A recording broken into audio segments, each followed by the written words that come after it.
Hello दोस्तों, आज हम आपके लिए लेकर आए हैं कंपाउंड इंटरेस्ट का सबसे बेहतरीन वीडियो। और इसमें आपको हम सिखाएंगे कि कंपाउंड इंटरेस्ट या सिंपल इंटरेस्ट का जब सवाल आपके सामने हो तो कम से कम समय लेते हुए कैसे सवाल को सॉल्व किया जाता है।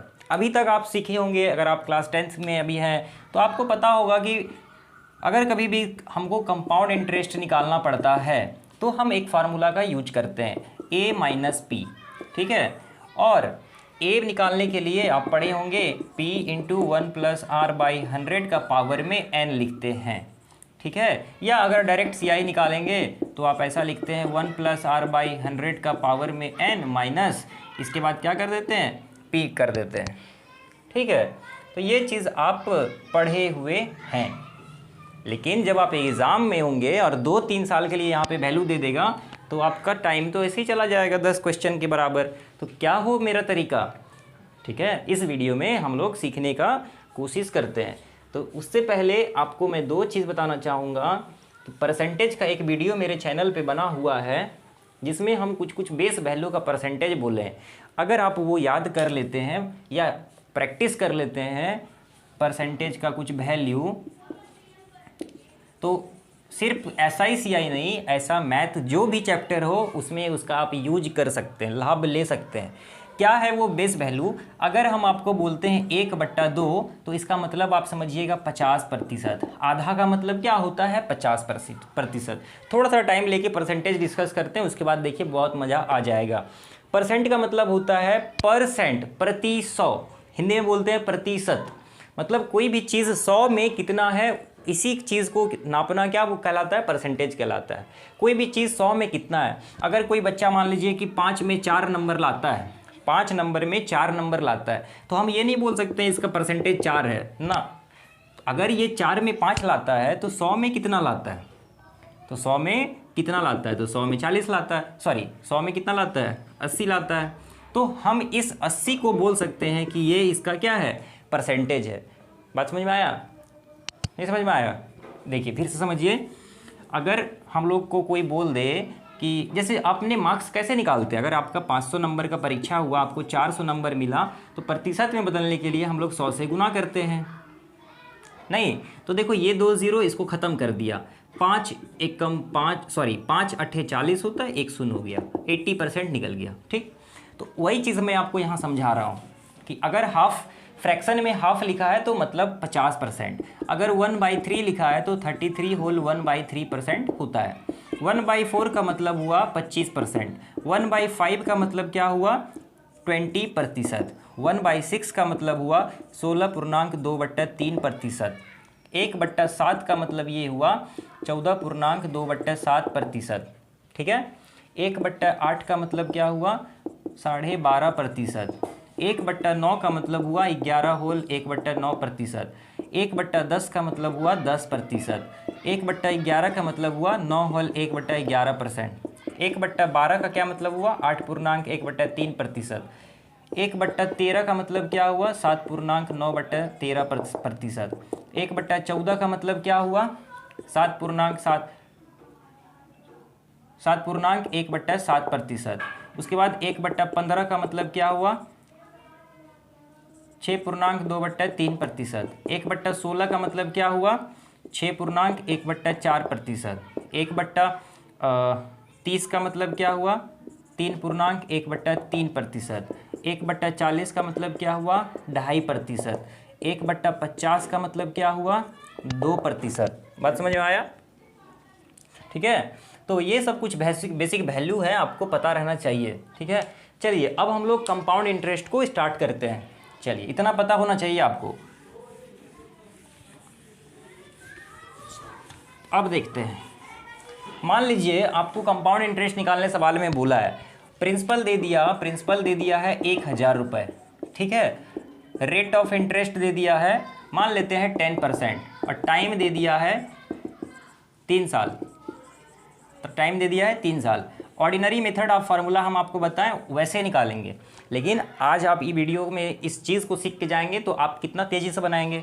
तो आप क्या करिए, पहले 1000 को ऐसे लिखिए, ऐसे 3 बार बनाइए क्योंकि 3 साल के लिए बोला है। 10% का मतलब क्या होता है, 1/10। फ्रैक्शन में भी आप देखें तो 1000 का 1/10 कितना हुआ? तो 100 हुआ। दूसरा साल भी कितना होगा? 100 होगा। और तीसरा साल के लिए भी कितना होगा? 100 होगा। दोस्तों ये जो है ये सिंपल इंटरेस्ट निकल गया है, ठीक है ना, ये सिंपल इंटरेस्ट निकल गया है, लेकिन हमको नहीं चाहिए, कंपाउंड चाहिए। तो आपको पता होना चाहिए कि साधारण ब्याज में क्या होता है, ब्याज हमेशा सेम रहता है, हर साल ब्याज का दर और ब्याज जो है सेम रहता है। लेकिन कंपाउंड इंटरेस्ट में जो मेरा इंटरेस्ट है, मतलब एक साल का इंटरेस्ट और मूलधन में जो हुआ उसको जोड़ देंगे और अगला साल का वो मूलधन बन जाएगा। प्रिंसिपल प्लस इंटरेस्ट, अगला साल मेरा प्रिंसिपल बन जाएगा और हर साल ये चलता रहता है और आपका अमाउंट बढ़ते रहता है, ठीक है। मतलब कि ब्याज के ऊपर भी ब्याज लग रहा है। तो कंपाउंड इंटरेस्ट थोड़ा खतरनाक है और फ़ायदेमंद भी होता है, ठीक है। बैंक हमको कंपाउंड इंटरेस्ट देता है। तो देखो 3 साल के लिए सिंपल इंटरेस्ट तो निकल गया, लेकिन हमको ये नहीं चाहिए। तो पहला साल 100 रुपया लगेगा, दूसरा साल 100 रुपया, इतना तो लगेगा ही लगेगा। लेकिन जब हम दूसरा साल में जाएंगे ना तो इस पे भी 1/10 लगेगा। तो इसका 1/10 निकालो तो 10 आ जाएगा, ठीक है। यहाँ पे हम इस पेन से लिखते हैं, तो यहाँ पे 10 आ गया, ठीक। अब देखो फिर दूसरा साल से जब तीसरा साल निकल जाएंगे तो फिर 1/10 लगेगा, क्योंकि रेट इतना ही है, तो फिर से 10 रुपया लग गया, ठीक है। या हम इसको इस पेन से ग्रीन मार्कर से लिख लेते हैं, इसको 10 हो गया, ठीक है। अब देखो, अब हम जब तीसरे साल के लिए देखेंगे तो फिर यहाँ से भी एक बार 1/10 लग जाएगा, मतलब कि फिर से कितना हो जाएगा? 10 हो जाएगा। और एक चीज़ और छूटेगा, जब हम दूसरा से तीसरा में जाएंगे तो एक बार और 1/10 लग जाएगा, जो कि मेरा 1 होगा। अब कुछ नहीं करना है, अब इस सबको जोड़ लो, 100, 200, 300, 10, 20, 30, ठीक है, और एक 31, मतलब कि 331 रुपया जो है वो आपका साधारण ब्याज, सॉरी ये आपका कंपाउंड इंटरेस्ट निकल गया। नहीं समझ में आया होगा? एक बार और समझते हैं, कोई दिक्कत नहीं है, फिर से समझिए। देखो सवाल में बोला प्रिंसिपल है 10,000, रेट है 10%, 3 साल के लिए साधारण ब्याज निकालो। या पहले देख लो 2 साल के लिए निकालते हैं। तो पहले हम क्या बोले, 1000 को 10,000 को ऐसे लिख लो, 2 साल के लिए बोला, 2 घर ऐसे बना लेते हैं। 10% का मतलब 1/10। जब हम 10,000 का 1/10 निकालेंगे तो 1 0 1 0 खत्म, कितना आ रहा है? 1000। यहाँ भी लिखो 1000, यहाँ भी लिखो 1000, ठीक है। और देखो पहला साल के लिए ब्याज लगा मेरे को 1000, ठीक। दूसरा साल के लिए ब्याज कितना लगेगा? 1000। लेकिन इस हम क्या जानते हैं, मूलधन प्रिंसिपल ये वाला है और ये ब्याज है, तो प्रिंसिपल प्लस इंटरेस्ट जुड़ के अगला साल क्या बनता है? प्रिंसिपल बनता है। तो 10,000 पे तो ब्याज लगा पहला साल 1000, लेकिन दूसरा साल में इस पे तो लगा ही लगा 1000 रुपया, ब्याज पे भी लगेगा 10%। नहीं समझा? फिर से समझो। पहला साल में मेरा ब्याज इस 10,000 पे 10% लगा, 1000 आ गया, ठीक। दूसरा साल क्या होगा? ये मेरा प्रिंसिपल है और ये मेरा ब्याज है, इन दोनों को जोड़ देंगे, प्रिंसिपल प्लस इंटरेस्ट, अगला साल मेरा प्रिंसिपल बनेगा, ठीक। तो अगला साल के लिए देखो यहाँ पे 10,000 पे तो हम 10% लगा दिए, 1000 ये वाला, लेकिन इस ब्याज पे भी तो इंटरेस्ट लगेगा ना, तो वही हम कर रहे हैं, इस पे भी 10% लग जाएगा। 1/10 निकाल दो तो 100 रुपया इस पे भी लग जाएगा। अब कितना भी हो गया? 1000, 2000, 100, तो देखो 2100 रुपया मेरा कंपाउंड इंटरेस्ट निकल गया। बात समझ में आया? आई होप समझ में आया। अब अगर हम इसी को 3 साल के लिए कर दें, देखो बहुत इंपॉर्टेंट चीज़ समझा रहा हूँ, समझ लेते हो, बहुत फ़ायदा होगा। अगर ये 3 साल के लिए हमको निकालना हो तो क्या करेंगे? देखो फिर से देखो, मेरे को चाहिए 3 साल के लिए, ठीक है। तो क्या करना है? 10,000 को लिख लो यहाँ पे, 1 2 3 4, 3 ऐसे हम लोग बना लेते हैं। परसेंटेज का रेट है 1/10। 10,000 का 1/10 कितना होगा? 1 खत्म हो गया, 1000 हो रहा है, यहाँ लिखो 1000। दूसरा साल भी कितना होगा? 1000 होगा। तीसरा साल भी कितना होगा? 1000, लिख लेते इतना। फिर से समझो, 10,000 पे पहला साल मेरे को ब्याज लगा, छोड़ दो इसको, मिटाओ। 10,000 पे पहला साल कितना लगेगा? 1000। अब दूसरा साल में क्या बनेगा? प्रिंसिपल कितना है मेरे को बताओ? दूसरा साल का प्रिंसिपल 10,000 प्लस 1000, मतलब कि 11,000 रुपया, ये मेरा प्रिंसिपल है सेकेंड ईयर के लिए।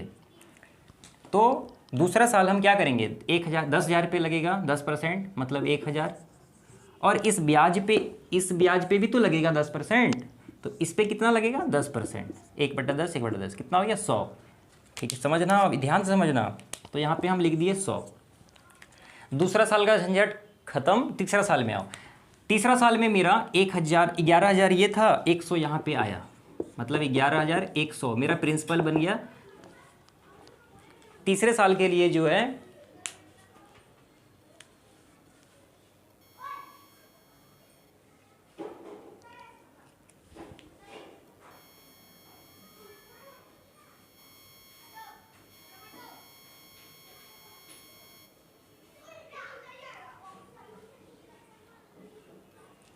देखो, तीसरे साल के लिए मेरा जो प्रिंसिपल बना है 11,100, तो 10,000 पे लगाओ 10%, 1,000, इस 1,000 पे लगाओ 10%, तो 100, और फिर इस 100 पे लगा दो 1/10, तो कितना हो जाएगा, ये खत्म 10, और सबको जोड़ दो। सॉरी, एक चीज़ और होगा, इस 1,000 पे पूरा एक बार लग जाएगा, ठीक है, क्योंकि अगर दूसरा साल हम इस पे लगाएं, इस पे लगाएं, इस पे लगाएं, ये भी छूटा हुआ है ना, ये वाला छूटा हुआ है, तो इस पे भी लग जाएगा 1/10, तो फिर कितना हो जाएगा मेरा 100। अब इन सबको जोड़ दो, 10,000, 1,000, 2,000, 3,000, 100, 210, मतलब 3,210, और ये 310, 3,310, ये मेरा कंपाउंड इंटरेस्ट निकल गया। आई होप आप ये समझ गए होंगे। तो इस तरह से आप लोग कोई भी 3 साल का दे, 2 साल का दे, 4 साल का दे निकाल सकते हैं परसेंटेज वैल्यू की मदद से। चलिए इतना ही रखते हैं, दूसरे वीडियो में इसको और हम डिटेल करेंगे, ठीक है। Thank you for watching this video.